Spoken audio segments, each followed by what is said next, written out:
हम लोग फिजिक्स का chapter 1 physical quantity and measurement का क्लास 7 का क्वेश्चन आंसर करने वाले हैं। देखो इसके पहले 3 वीडियो आपको दिया गया था। 3 वीडियो के अंदर कंप्लीट एक्सप्लेनेशन जो भी था चैप्टर का each and every topic cover किया गया, कुछ एक्स्ट्रा भी कराया गया। तो आज हम लोग क्वेश्चन आंसर करते हैं। देखो इस वीडियो में जितना क्वेश्चन आंसर पॉसिबल होगा वो आपको करके देंगे। इसके बाद नेक्स्ट वीडियो आएगा, फिर एक्स्ट्रा क्वेश्चन आंसर सब कुछ दिया जाएगा ताकि आप प्रॉपर वे में प्रिपरेशन कर सको, ताकि हो सकता है बहुत जल्द एग्जाम भी आपका लिया जाए। देखो फिलअप से स्टार्ट करते हैं। Fill in the blanks. The amount of surface covered by a close surface, close shape is called, it's क्या बोलेंगे उसको, एरिया। देखो अमाउंट ऑफ सरफेस की बात जब आ रही है तो आप क्या बोल रहे हो, एरिया। और दूसरा स्पेस ऑक्यूपाइड की बात जब आएगी तो क्या बोलेंगे, वॉल्यूम। अच्छा तो ऐसा यूनिट ऑफ वॉल्यूम, ऐसा यूनिट ऑफ वॉल्यूम क्या होता है आपका, मीटर क्यूब। तीसरा और आपके पास क्या, space occupied by an object is called it's volume. Space जो ऑक्यूपाइड होगा उसको आप क्या बताओगे, वॉल्यूम। फोर्थ नंबर देखो, the volume of irregular solid can be measured using. अब देखो यूजिंग किसके हेल्प से, आप तो मेजरिंग सिलेंडर, किसके हेल्प से, मेजरिंग सिलेंडर, मेजरिंग सिलेंडर। अच्छा नेक्स्ट वन देखो जरा सा 5 number, speed can be defined as the rate of change of क्या हो जाएगा, डिस्टेंस। देखो 2 वर्ड आपके पास है, स्पीड एंड वेलोसिटी तो आपके पास है नहीं, तो डिस्टेंस ही सिर्फ लिख दो, डिस्टेंस। हो गया खत्म। मैचिंग में आ जाते हैं। देखो जरा सा, एरिया ऑफ इरेगुलर सरफेस। अच्छा इरेगुलर सरफेस की अगर आप एरिया की बात करोगे तो एरिया आप किसके थ्रू फाइंड करते हो, ग्राफ पेपर का, क्योंकि मजबूरी है आपके पास। आप देखो प्रॉपर्ली जो डायमेंशंस हैं इसके, लेंथ ब्रेथ हाइट, वो तो आप फाइंड नहीं कर पाओगे। तो जब नहीं फाइंड कर पाओगे तो इसका एरिया फाइंड करने के लिए क्या करना पड़ेगा, आपको ग्राफ पेपर का हेल्प लेना पड़ेगा। वॉल्यूम ऑफ इरेगुलर सॉलिड, देखो इरेगुलर सॉलिड का वॉल्यूम जिस इंस्ट्रूमेंट के थ्रू आप फाइंड करोगे दैट इज क्या हो जाएगा, मेजरिंग सिलेंडर। लेकिन अगर आप मेथड का बारे में बात करें कि किस मेथड के थ्रू करेंगे, so it will be displacement method, तो आपको प्रॉपर्ली समझना होगा थोड़ा सा। थर्ड नंबर देखो, वॉल्यूम ऑफ लिक्विड, लिक्विड का वॉल्यूम ऑब्वियसली एक ही डिवाइस आपके पास है, कौन सा, मेजरिंग सिलेंडर, ये नंबर 3। और एग्जाम में जब आप लिखोगे आपके पास अगर मैचिंग आता है तो कैसे लिखोगे, आप सामने सामने आंसर लिखना। आपके पास 2 कॉलम दिया रहेगा, आप क्या करोगे, पहले एक कॉलम नोट कर लेना और दूसरे कॉलम को मत लिखना, इसके सामने सामने आंसर क्या करना, लिखते चले जाना। फोर्थ नंबर, ऐसा यूनिट ऑफ स्पीड, तो स्पीड का ऐसा यूनिट क्या हो जाएगा, मीटर पर सेकेंड। और 5th नंबर आपको फाइंड करने की जरूरत नहीं है। तो देखो ऐसा यूनिट ऑफ वॉल्यूम, वॉल्यूम का ऐसा यूनिट क्या हो जाएगा, मीटर क्यूब। तो ये फिलअप एंड मैचिंग आपका कंप्लीट। नेक्स्ट देखो सी नंबर क्या है। सी नंबर आप क्या क्वेश्चन लिखा हुआ, so the following in the form of flow chart. मतलब इस तरह का भी क्वेश्चन आपके पास आ सकता है कि फ्लो चार्ट के थ्रू आपको स्टेटमेंट तो ऐसा बड़ा लंबा चौड़ा सेंटेंस वाइज नहीं लिखना होगा, बट क्या करना, उसी पूरे आंसर को आपको पार्ट ब्रेक करके लिखना होगा कि आप क्या क्या प्रोसेस अप्लाई करते हो। तो जरा सा देखो, जरा सा इसके लिए आंसर कैसे लिखेंगे, तो आपको तैयार क्या करना, फ्लो चार्ट तैयार करना है। किस बात के लिए, measuring the density of liquid with unknown mass and volume. तो लिख दो जरा सा, मेजरिंग डेंसिटी, तो डेंसिटी मेजर कर रहे हैं किसका, लिक्विड का, विथ अननोन मास एंड। तो इसके लिए स्टेप क्या क्या लेंगे आप, जो फर्स्ट स्टेप लोगे, देखो डेंसिटी के लिए हमको क्या क्या चाहिए, मास चाहिए और क्या चाहिए, वॉल्यूम चाहिए। और लिक्विड के लिए मास एंड वॉल्यूम दोनों फाइंड करना है। तो सबसे पहले आप क्या करते हो, मेजरिंग सिलेंडर। स्टेप नंबर 1 जो आप करने वाले हो क्या होता है, टेक मेजरिंग सिलेंडर। तो मेजरिंग सिलेंडर आपने क्या किया, यहां लिख दो, टेक मेजरिंग सिलेंडर, ले लिया। नंबर 2 जो आपके पास सेम इसी में आएगा, फिर ये क्या आ जाएगा आपके पास, find mass of measuring cylinder, find mass of empty measuring cylinder, empty measuring cylinder. तो आप मास भी फाइंड कर लिए और इसको लेट कर लो, कितने का, ये m1 का है। दूसरा, तीसरा स्टेप जो आपके पास होगा, तीसरा जो आपके पास प्रोसेस आएगा क्या होगा, fill the liquid in measuring cylinder. Measuring कौन सा लिक्विड, जिसका आपको डेंसिटी फाइंड करना है, मेजरिंग सिलेंडर। ओके, फोर्थ जो आपके पास पॉइंट होगा, फोर्थ क्या होगा, find mass of liquid plus cylinder. Liquid and cylinder दोनों मिलाकर जो होगा ये क्या करेगा, आपको मास फाइंड करनी है। और लेट कर लो, ये कितने का आएगा अपना, m2। आप फाइंड भी कर रहे हैं और क्या कर रहे हैं, इसको लेट भी कर रहे हैं। फिफ्थ नंबर आपके पास जो पॉइंट आएगा, फिफ्थ नंबर पॉइंट की बात करें तो फिफ्थ नंबर क्या आएगा आपके पास, आपको देखो मास किसका चाहिए, आपको डेंसिटी किसके निकालनी है, लिक्विड की, तो मास भी किसका होनी चाहिए, लिक्विड का। आप क्या करोगे, mass of liquid, mass of liquid ये आपके पास आएगा। तो मास ऑफ लिक्विड जो निकालोगे कैसे निकालोगे, ये दोनों लिक्विड एंड सिलेंडर मिला के जितना था उससे आप क्या करो, सिलेंडर का माइनस कर दो, तो क्या हो जाएगा m2 minus m1। Fifth point जो आपके पास आएगा, सिक्स्थ नेक्स्ट पॉइंट जो आएगा, आप इसमें क्या फाइंड करोगे, find volume of liquid by pouring it in M cylinder, M मतलब मेजरिंग सिलेंडर। तो मेजरिंग सिलेंडर आपने पुट कर दिया और इसका वॉल्यूम फाइंड कर लिया, लेट कर लो वॉल्यूम कितने का है, v का है। तो आपके पास देखो मास भी निकल आता है, वॉल्यूम भी निकलता है, और जो लास्ट स्टेप आपके पास आएगा 7 number, use formula density equals to, formula कौन सा, density equals to mass by D, आप कैपिटल डी से डिनोट कर देना, density equals to mass by volume. तो फाइंड क्या हो जाएगा, to find density, therefore density equals to क्या हो जाएगा, मास आपके पास कितना था m2 माइनस m1 और डेंसिटी कितने आपके पास, सॉरी वॉल्यूम कितने का है v। तो ये रिक्वायर्ड आपके पास पूरा का पूरा इस चार्ट के थ्रू आप दिखाओगे कि प्रोसेस बाय प्रोसेस क्या क्या स्टेप आप फॉलो कर रहे हो। देखो नेक्स्ट पार्ट जो हमको करना है that is the give reasons. देखो गिव रीजंस करीब करीब डेंसिटी और मिस मॉलिक्यूलर अरेंजमेंट, इनका जब हम लोग गिव रीजन करते हैं ना, करीब करीब देखो आपको एक जैसा ही सारा का सारा आंसर लगेगा। तो डेंसिटी में भी आप जब करोगे ना तो देखो करीब करीब मैक्सिमम आंसर क्या रहेगा, आपको लगेगा कि एक जैसा ही है। पहला देखो क्वेश्चन क्या है, a heavier body has a higher density. बोल क्या रहा है कि एक हेवियर बॉडी आपके पास है, तो आपके पास दो ऑब्जेक्ट है, एक हेवी और एक मिस क्या होता है, लाइटर ऑब्जेक्ट है। अब बोलता है कि अगर दोनों का वॉल्यूम सेम हो तो वॉल्यूम सेम होने के बाद भी क्या होता है, जो हेवियर है उसकी डेंसिटी ज्यादा, जो लाइटर है उसकी डेंसिटी कम, क्यों, देखो जरा सब। तो आंसर आप कैसे लिखोगे, heavier object for the same volume, heavier object क्या लिखोगे, heavier object contain more mass in it than that of क्या हो जाएगा, lighter object। that's why density is क्या बोलता है, हेवियर ऑब्जेक्ट हैज क्या होता है, हायर डेंसिटी इज हायर। आप लिख दो सर। देखो डेंसिटी आपके पास है क्या, समझो जरा सा, मास बाय वॉल्यूम। तो आपने बोला वॉल्यूम तो दोनों का कांस्टेंट है, तो आपके पास जो डिनोमिनेटर था वहां तो किसी भी तरह का कोई चेंज नहीं आना है।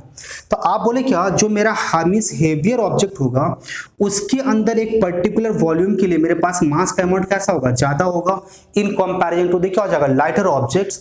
दैट्स व्हाई उसकी डेंसिटी भी कैसे होगी, ज्यादा होगी। आप एक दो लाइन में ही खत्म कर देना है। दूसरा देखो, density of iron is more than that of क्या हो जाएगा, कॉटन। सेम बात आ गया, एक लाइटर ऑब्जेक्ट है और एक हेवियर ऑब्जेक्ट है। इस बार लाइटर एंड हेवियर मेंशन नहीं करा, इस बार आपके पास दो नाम दे दिया, तो क्या लिखोगे, सेम वही बात लिखोगे, फॉर द सेम वॉल्यूम। देखो वॉल्यूम कांस्टेंट आना चाहिए तभी जाके ये फंडा क्या काम करता है। अब ऐसा नहीं कि आप क्या करते हैं, वॉल्यूम एक का बहुत ज्यादा ट्रेमेंडस ले लिए और दूसरे का क्या ले लिए, बहुत कम ले लिए, तो फिर ये काम नहीं करेगा। सपोज कि जैसे आयरन का आपने 1 मीटर क्यूब ले लिया और इसका क्या लिया 1000 मीटर क्यूब, तो फिर क्या करेगा, फर्क पड़ेगा, फर्क तो पड़ना ही पड़ना है। तो आप क्या लिखें, फॉर द सेम वॉल्यूम, आप क्या बोलते हो, for the same volume iron contain more mass than that of cotton. That's why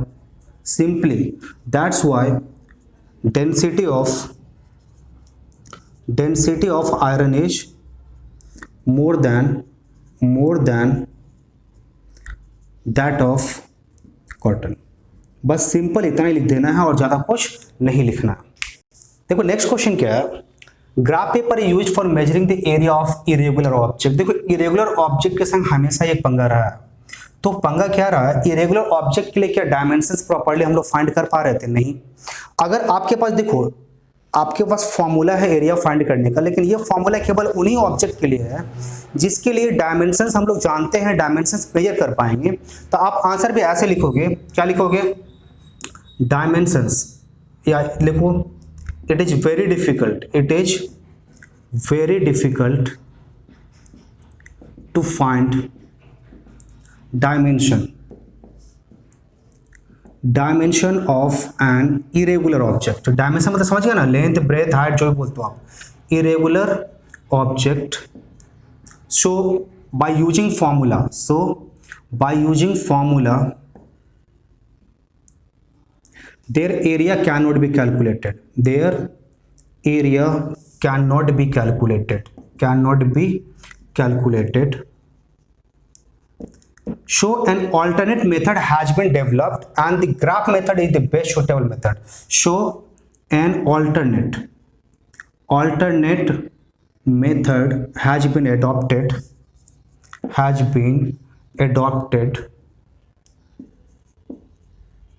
and graph paper and use of graph paper is best suitable. तो आप देखो ऑल्टरनेट मेथड आपके पास ढेर सारा मेथड यूज करा गया, लेकिन ये ग्राफ पेपर जो मेथड था वो क्या होता है, बेस्ट सुटेबल मेथड था, इसीलिए इसी के हेल्प से हम लोग क्या करते हैं, एरिया फाइंड करते हैं। नेक्स्ट आता है आपके पास displacement method used for measuring the volume of an irregular solid. तो आप क्या फाइंड करनी है, डेंसिटी फाइंड करनी है, और डेंसिटी फाइंड करने के लिए क्या करना आपको, for measuring the volume find करनी है। तो देखो वॉल्यूम फाइंड करने के बाद जो प्रॉब्लम एरिया के अंदर आया था, इरेगुलर है तो वही प्रॉब्लम तो वॉल्यूम के अंदर भी आएगा। सेम आप इसी तरह के आंसर्स क्या करोगे, लिखना स्टार्ट करोगे। अपने लैंग्वेज में कुछ चेंज मत करना, यहीं से लिखना स्टार्ट कर लो। It is very difficult to find dimensions of an irregular object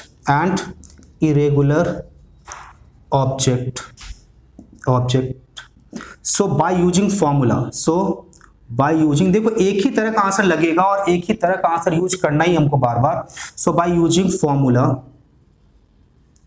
there volume can not be calculated, that's why displacement method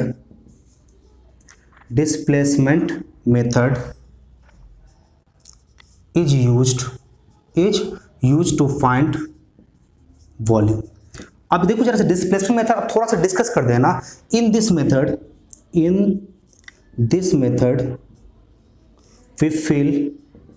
we fill in this method क्या लिखोगे, we fill liquid in measuring cylinder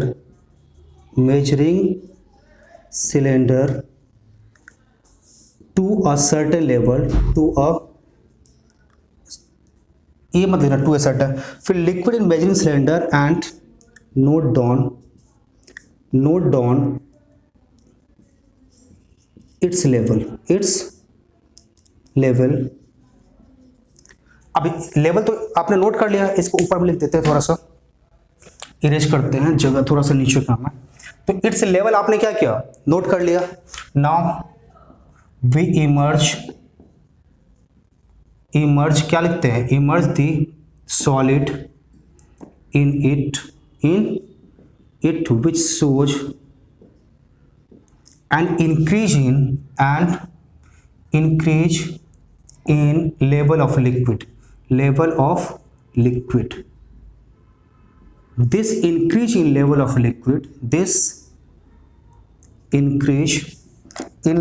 liquid will be volume of object। ये आपके पास perfect answer निकल के आ गया। अब short answer question हम लोग स्टार्ट करते हैं। पहला question, what is the capacity of a container. तो देखो कैपेसिटी ऑफ ए कंटेनर ये वीडियो में भी आपको दिया गया था, क्या लिखोगे, द वॉल्यूम ऑफ लिक्विड, क्या, volume of liquid which a container can hold, which a container can hold is called its capacity. तो कोई भी कंटेनर के अंदर जितना आप क्या कर सकते हैं, लिक्विड होल्ड कर सकता है, जितना वॉल्यूम होगी लिक्विड की वही क्या होगा, capacity. Next question, what is density, state it's SI unit. तो चलो जरा सा डेंसिटी का डेफिनेशन लिख लें। डेफिनेशन तो दिया गया था, आप फिर से लिख देते हैं। Density is defined as mass per unit volume, मतलब यूनिट वॉल्यूम के लिए मेरे पास जितने मास होगा उसको आप क्या बताओगे, डेंसिटी। अब यूनिट लिख देते हैं, यूनिट हम दोनों ही यूनिट लिख देते हैं। जब भी आप लिखो ना, आप भी दोनों यूनिट, जब पूछा जाए एग्जाम में तब वही लिखना। सिर्फ आप सीजीएस सिस्टम में क्या लिखोगे, ग्राम पर क्यूबिक सेंटीमीटर, और ऐसा सिस्टम में क्या लिखोगे, केजी पर क्यूबिक मीटर। ये आपके पास दो यूनिट निकल आया। नेक्स्ट क्वेश्चन देखो जरा सा, what is area, right on its unit. लिख देते हैं amount of surface covered by a closed figure is called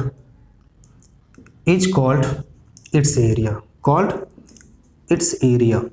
देखो दोनों फर्क है, अमाउंट ऑफ सरफेस कवर्ड और अमाउंट ऑफ स्पेस ऑक्यूपाइड। देखो अमाउंट ऑफ स्पेस ऑक्यूपाइड अगर होगी तो वॉल्यूम होगा, अमाउंट ऑफ सरफेस कवर्ड है तो ये क्या हो जाएगा, एरिया होगा। तो इसलिए हमने यहाँ पे सिर्फ क्या लिखा है, सरफेस कवर्ड लिखा है। जब एक्सप्लेन किए थे तो वहां पे दोनों टर्म एक जैसा लग रहा था, तो थोड़ा सा कंफ्यूजन हो सकता है आपको। हमने क्या किया, यहाँ पे टर्म को चेंज कर दिया, अमाउंट ऑफ सरफेस कवर्ड, और जब वॉल्यूम लिखना तो क्या लिखोगे, अमाउंट ऑफ स्पेस ऑक्यूपाइड।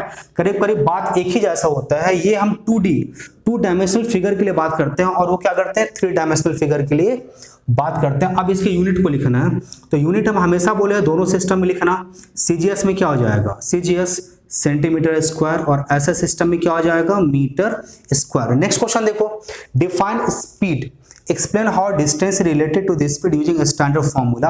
तो कुछ नहीं करना है, इसका जो फॉर्मूला है सिर्फ उसी को लिखना है। तो पहले स्पीड को डिफाइन कर लें। स्पीड आंसर में स्पीड क्या बोलते हो, तो कोई भी ऑब्जेक्ट एक यूनिट टाइम में जो डिस्टेंस कवर्ड करेगा उसको आप क्या बोलोगे, स्पीड। तो लिख दो जरा सा, distance travelled by an object in unit